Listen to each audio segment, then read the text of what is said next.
one of the biggest things I tell people is to not be scared to voice up, like say something like, all right, you know what, like no problem. If I was a bagger and somebody spoke to me like in a way that I didn't like, I'd be like, no problem. If you need me to check the bathroom, I can do that. But, you know, you don't got to talk to me like I'm a dog either. And, you know, I'd walk away or something like that. Kind of like letting them know, like, think about how you're talking to me. Think about what you're saying, because I'm, you know, don't talk to me like I'm some type of animal. I talk to my animals better than that, you know? So always kind of like defend yourself, you know, speak up for yourself, like give yourself respect. But that's something to expect, is that if you're coming in as like a bagger cashier, somebody might say something to you that makes you feel like you're lower, and you're not lower, and they're not any higher than you, and they're honestly worse than you if they gotta make themselves feel better by putting you down. So don't pay attention to it, but that's something to expect, because I'm just trying to put y'all into some genuine game here. Another thing to expect, this one is going to be from the managers, okay, because we're moving along here. So another thing to expect from the managers, and this is going to be obviously like your department managers, I would say, okay, your department managers, you should expect a lot of, hey y'all, welcome back to another banging video, and if you're new here, welcome to my channel. So in today's video, I'm going to be talking to you guys about the truth, okay, in bold letters, truth of what your work staff is going to be like. And let this be like an eye-opener to you guys. You know how they say, like, try to take advice and learn from those who are more experienced than you? This is such a big one, because I honestly wish I would have had some type of guidance in a lot of the things I did, including this. But I didn't, and I learned the hard way, and thankfully I always had a good head over my shoulders, so you know, a lot of stuff did not slide with me. But I saw it happen to a lot of my coworkers, and I was just like, oh my gosh, no. So anyways, I want to put y'all on, because as amazing as some of these companies are, and I get it that we're all trying to work and do better for ourselves and, you know, just get further in life, obviously there's always going to be like tribulations along the way. I don't know if I'm saying that word right, but there's always going to be basically some type of bump on the road, okay?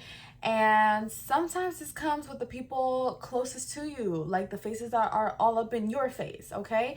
So I'm gonna just be honest, I'm gonna break it down. Like I said, I went through this, so I mean, y'all don't have to take my advice, but this is something to consider prior to working. You know, I've dropped videos on what it's like for the orientation, what it's like as a bagger, what it's like as a cashier, this and that, and I want to tell y'all what it's like, okay, to deal with your work staff and what to expect, because it's not easy. And sometimes it gets to the point where you have to leave the store and things like that. No one thinks that that would really be a factor into your job, but it is. So let's go ahead and get started. But before I do, make sure you guys like, comment, and subscribe to your girl's channel, because we're on the road to 10K. Let's get it. So first and foremost, I want to start off by talking, I guess I'll start off by talking about your direct coworkers. Like, for example, if you're a cashier, other cashiers, or if you're a bagger, other baggers, things like that. For the most part, obviously, they're going to be the people who understand you the best. Like, baggers can all relate that they, for example, don't like doing the bathrooms or the chores that they have to do, things like that. If you go and complain about that, let's say to somebody in customer service, just like talking to them, like, oh, girl, I gotta go clean the bathroom, whatever. I don't know if they'll 100% be able to relate with you unless they were a bagger at some point, because they're no longer doing that. So yeah, the people who can relate most to you are going to be those that are doing it, you know? It doesn't mean that others won't have sympathy for you or this and that, but those are going to be the people who are kind of like your people during that time. Now, does that make them the best people? No. At the end of the day, half the time, the people who you're working directly with, although they understand you, y'all can relate as to you don't like what you're doing or you like what you're doing, whatever, they're most likely trying to level up, because no one ever really wants to stay where they're at, and you're most likely trying to level up. And these people are people you most likely just met as you're walking into the company. So no, they're not going to become your best friends. I've yet to see like a genuine friendship that came out of working together, okay? I've yet to see it. So they might be your friends at work. They might be cool people. They might be a person that you once in a blue moon go grab a bite with. I'm not saying that, like, you know, that's fine. But I highly doubt these are going to be the people that are your best friends. All right. And when it comes to like push or shove, if they get offered an opportunity versus you, they're going to do whatever it takes to up you. So you can't always just be like, oh, like they're my friend, they get it, they understand the struggle, da, da, da. And then y'all are going to sit here and be like, damn, how could you do that? Like, how could so-and-so have done that to me? Everybody's trying to do better. Everybody's trying to level up. So if you think that people aren't gonna like push you under the bus type thing, like, you got to get that out of your head. You're in there for your own like purpose and own reason and, you know, own motive. And I'm not telling you guys to be like selfish or mean or like not trust nobody completely, but I'm just telling you, have your guard up a little bit. You know what I'm saying? Don't put your 100% trust into these people, because your coworkers like to spill the tea. And like, honestly, I was told, when I got there and I was a cashier, I was told by another cashier, stay out. Like, this is a messy store, a lot of messy people here. Stay out the drama, stay out the mix. Don't tell nobody your shit, like things like that. And I was like, okay, like whatever. Like, I listened. I don't usually tell my stuff to people in general, so I didn't think it would be like anything new. But maybe like the few little things I said would get out, and like it would get out to the point where like somebody else in a whole other department knew what was up. So it's like, as soon as I caught like ear of that, I was like, perfect, never again. And I know exactly who snitched, you know what I'm saying? So it's like, you really got to take those like red flags or wake up calls as like the last, like there's no second, third, fourth chance. It's like, I said something and I literally did it, and I think I've talked about it in other videos, to try to see like how messy the store really was, like what was gonna go down. So I said something, nothing personal, nothing too crazy, because like I said, I don't trust people like that. But whatever I said literally got to every other department. And nothing bad, because it wasn't nothing bad, but it's like, what did they have to know for it? Like, that was not their business. So if that's like how stuff would play around, if I say a little something, then forget it. I ain't gonna say nothing. So it's very like, you guys gotta be very, very mindful. Really, none of these people got to be in your business, because also think about it like this. Let's say your coworker, you're going through something, they might go to the manager, and when it comes to like, oh, promotions and this and that, they might be like, oh, well, I'm not trying to be mean, but so-and-so's going through a really hard time, so I don't think they could handle the responsibility, like things like that, trying to play victim and pushing you under the bus. So keep your eyes out for that. Another thing that it, you know, like, going up to the next, I guess, what to expect. This is going to be the what to expect from people who are in your department but are a little bit higher than you. So for example, if you're doing the customer service department, if you're a bagger, let's say cashiers, or if you're a cashier, customer service, like people who are essentially higher than you, not the people who have your same position title. For the most part, sometimes they might think that they're better than you, okay? And, you know, for example, customer service might be like, hey, you know, need you to clean the bathroom. Hey, need you. And like, I get it, because it's like, okay, well, that's the job of customer service. Like, customer service is supposed to remind the staff that's under them to do these things. But there's always a way on how to say it. And I've always experienced this, because when I got promoted to customer service staff, because I knew what it's like to come from the bottom, I always said, like, there's a way on how to say things. You know what I'm saying? When you sign up to be a bagger, obviously you know you're not signing up to go, you know, have a walk in the park. You know you're signing up to do something. You're signing up to clean bathrooms. I've dropped a million videos on it. You know, you're gonna clean bathrooms. You have to sweep the rugs, clean the registers, go outside and get carts. Like, this is stuff you sign up for. And as a customer service staff, even though, for example, me, I feel like I didn't love to like reinforce it, because it's like, y'all should know what y'all gotta do. I shouldn't have to like babysit y'all. Hey, did you get cards? Hey, did you do, like, I shouldn't have to be doing all that. And I don't like to do it, because I feel like it might make the other person feel bad. But if not, some of these baggers will really sit here and not do nothing. So I understand the part where you have to reinforce it. But I've also had coworkers where they're like, hey, I need you to go do, like, you know, making it seem like they're so much better than these baggers and cashiers. And I couldn't stand that stuff, because I was formerly a bagger and a cashier, and there's just a way on how to say things. So that would really like obviously trigger me. So that's something to expect, is that sometimes, you know, you might get a nice person, and not to float my boat, but I would consider myself very nice. I always got along with the baggers and cashiers and stuff, because I understood the struggle. So I would always be like, hey, you know, and I would address the person with their name. Hey, so look, whenever you have a chance, you know, I got a complaint that the bathroom's looking a little crazy. So if you could just check it for me, or, you know, things like that. I feel like that's how I would say things. That's where I was coming from. But not everybody has that personality. And you might get the person who really thinks that they're like the freaking CEO of the company, and be like, hey, I need you to, you know. And one of the biggest things I tell people is to not be scared to voice up, like say something like, all right, you know what, like, no problem. if I was a bagger and somebody spoke to me like in a way that I didn't like, I'd be like, no problem. If you need me to check the bathroom, I can do that. But, you know, you don't got to talk to me like I'm a dog either. And, you know, I'd walk away or something like that. Kind of like letting them know, like, think about how you're talking to me. Think about what you're saying, because I'm, you know, don't talk to me like I'm some type of animal. I talk to my animals better than that, you know? So always kind of like defend yourself, you know, speak up for yourself, like give yourself respect. But that's something to expect, is that if you're coming in as like a bagger cashier, somebody might say something to you that makes you feel like you're lower, and you're not lower, and they're not any higher than you, and they're honestly worse than you if they gotta make themselves feel better by putting you down. So don't pay attention to it, but that's something to expect, because I'm just trying to put y'all into some genuine game here. Another thing to expect, this one is going to be from the managers, okay, because we're moving along here. So another thing to expect from the managers, and this is going to be obviously like your department managers, I would say, okay, your department managers, you should expect a lot of especially like from the men, a lot of flirting, like straight up. I have so many stories, so many case scenarios. Some have even gotten fired, extremely inappropriate, like crazy stories that I haven't even dropped completely here on my channel.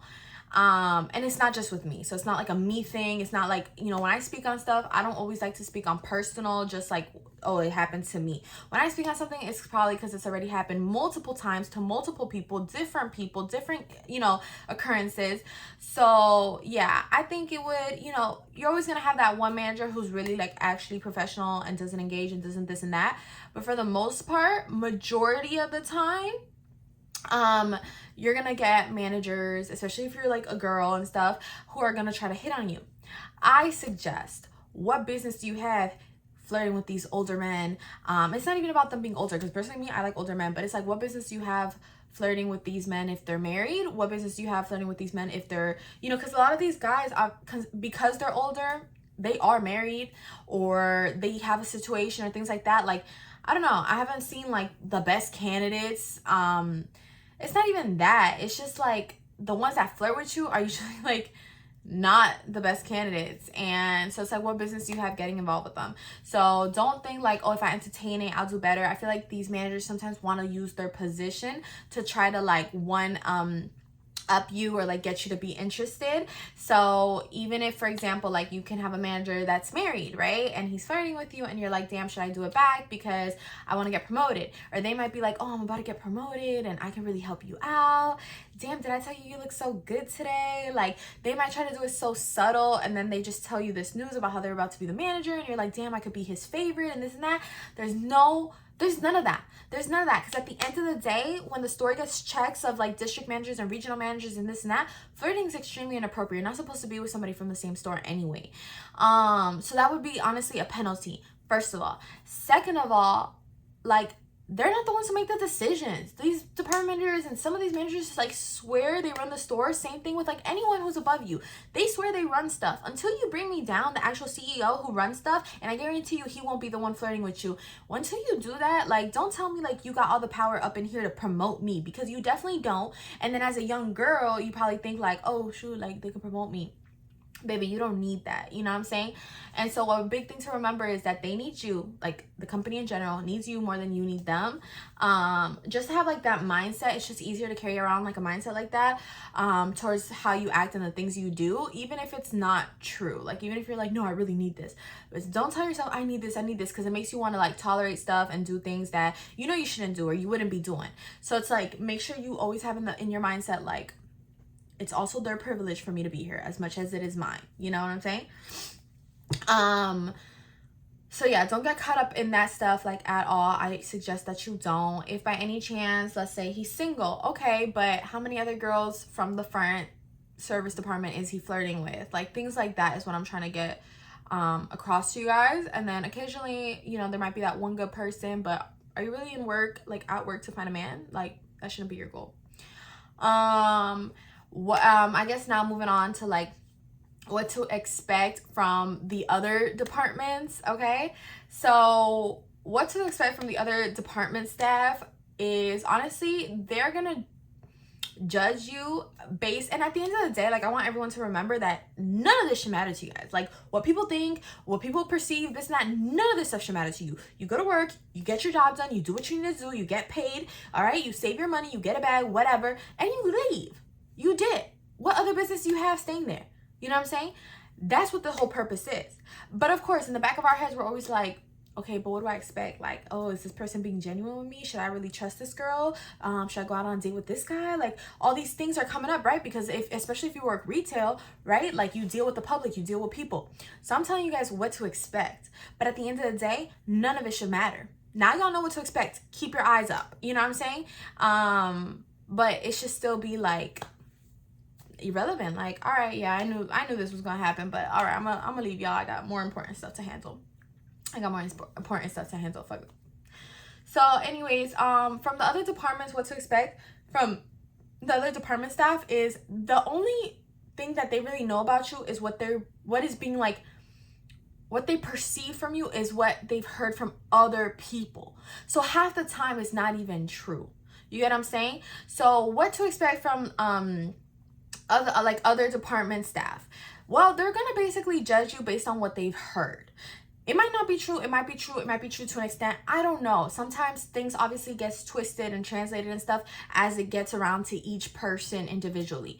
So, you know, from other department staff, they might be judging you or perceiving you or treating you or whatever, like, you know, based off what they heard. They do not know you. Y'all don't work in the same department. Y'all might have never had a conversation. But when you walk by, they might be like, oh, that's the girl who, or that's the guy that, like, whatever.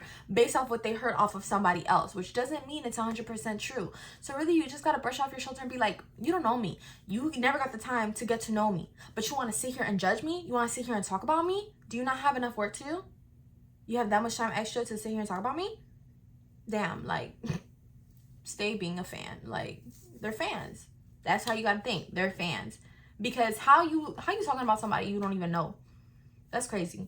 So, yeah, they're just gonna talk about what they've heard from you, and that goes back to the original thing I said, which is why I told you guys, don't tell nobody nothing, because it's gonna go around. But the problem is when it goes around, it gets twisted and this and that. So you might tell somebody something real good, real exciting, and it can get twisted around to something real messy, real sloppy, and then now that's what you're being perceived as, and that's messy. And like I said, when I said it goes around, and it can even end up with the district and regional manager. So if it was something bad, you can get into big trouble for it. You know what I'm saying? So just don't or question about it, you know? So just don't, like, really keep to yourself, keep your business to yourself. Like, y'all can talk about, you know, work or the candies or this and that, but keep up, like, personal opinions on things or things that you're going through, whatever. I suggest that y'all don't really go out and start saying things like that. And then last but not least, what to expect when you've kind of like start growing or getting promoted, when you start doing your own thing, if you start pursuing a second hobby or a second job, or just, you know, you got a promotion or whatever. What to expect from everyone, not even just like, now this one is like broad. This one's not just like a standard like department or person. This one's broad. And this one happened to me. When people say that you start doing better and they're not doing better than you, that doesn't always come with a whole bunch of congratulations. In my store, ever since I started doing better, started doing my own thing and started like really like getting a grip of life and this and that, I could say that there's very like, I could probably count on with my hands of the number of people who I feel like are genuinely proud of me and there for me and happy. Okay, majority are just like, she thinks she's better than us, he thinks he's better than us. Like, why? Like, where did that even happen? Like, all of a sudden, let's say you could have been friends with these people last night. Today, let's say you got a promotion, and all of a sudden, okay, like, they already start hating because they don't always want to see you win. Why? Because it's like, if you're winning and they're not, you're doing better than them, and they don't want to see that, because at the end of the day, these aren't your best friends that you grew up with. These are your coworkers that are trying to achieve the same things that you're achieving. So it's like, to them, it's like, like, she did it, which means I didn't, you know? And so it can always, it's usually like a competition and things like that. It's not good. So, you know, and even if it has nothing to do with work, even like, for example, me personally with my YouTube and this and that, I feel like the people that I was closer to back then, or that I would talk to a lot, this and that, ever since I heard like, oh yeah, Patricia's doing her content creation stuff and working less and doing more and like, I feel like they just, like, It's giving maybe fake. It's giving maybe that they think that I'm better than them. And I don't think that, you know? And if they perceive that, it's like, damn, you know, I apologize if it's being perceived as something else, but this is what I'm doing. And if anything, like a real friend or a real person would have been like, damn, I'm so happy for you, congratulations, and that. But people will literally like stop talking to you or jump off the bandwagon, this and that, as soon as they see you start doing better. It's like, oh damn, she thinks she better than us. Oh yeah, she got her little like, be careful with people who start using that little, you know, oh yeah, I see you with your little, like, it's not little, like everything I do is big, baby. So anyways, that's basically what to expect. That's genuine, like the truth. I just broke it down for y'all. Like it doesn't get more genuine than this. The thing with me is that my main, like, what fills me in this world, what fills me in this life is to help people. Okay, that's my calling. Okay, there's people who have different callings, this and that. To, like, you know, a hairdresser, her calling might be like, oh, I want to make the most perfect hairs, and, you know, things like that, and vice versa. But my calling is to help people. That's why I'm studying something in the medical field. That's why a lot of my videos are just helpful videos and things like that. So it's like, that's what I do. That's who I am. So more than anything is I want to help you guys. I want to put y'all on. I don't want you guys to struggle or go through the same things I went through, or not know, because it's easy to one up somebody when they don't even know what's going on. And that's so unfair, because obviously that's a disadvantage. So I just wanted to put y'all onto some game. Like I said, it doesn't get much realer than this, okay? It don't get much realer than my channel. It doesn't get much realer than this video. This video broke down every single thing that y'all needed to know, down to the coworkers, the managers, the different departments, the whole staff in general. Like, I mean, I broke down everything with you guys. The last thing I didn't really break down with you guys, I guess, was regional and district managers. And to be honest, I feel like half the time we're just a number to them. And not even half the time, almost always we're just a number to them. Okay, so you don't really, like, I mean, yeah, you got to do good by them and stuff like that to keep your job, you know. Number, you know, 177 gets to keep their job because they're doing a good job, you know. Like, obviously you don't want to be the number that gets fired for not doing their job, but bottom line is, whether you're doing good or bad, you're a number. So that, I feel like most people know, but sometimes I feel that way, and then people are like, no, I didn't know. So yeah, you're just a number to them. And the store managers, you know, half the time, you know, like, you work with them. That's what it is. Y'all aren't best friends. Y'all aren't, like, because I believe store managers aren't allowed to have, like, that friendship like that with the understaff. Y'all can have friends in the store. Yes, y'all can be cool in the store. I've had managers that I love, and that, you know, on their last day will cut a cake and things like that. But outside from work, no, like, not really. So yeah, keep all that aware. But anyways, I hope you guys enjoyed today's video. I hope you guys take some of it into consideration. I don't want to scare you guys. At the end of the day, you're there to do a job. You're going to meet some wonderful people, some people who are really willing to help you out, some good quality people, but you also meet other people like the ones I mentioned in this video. It doesn't make them good or mad, but it just makes you, or should make you, more aware of the things you're going to say or do or act, okay? Just to prevent, obviously, like, any type of mistake or things like that. This is going to obviously enhance your success by leaving people out your business because they really don't, like, why are they in your business in the first place? So anyways, with that being said, I'm going to conclude today's video. Thank you guys so much for watching, and don't forget to like, comment, and subscribe. Bye.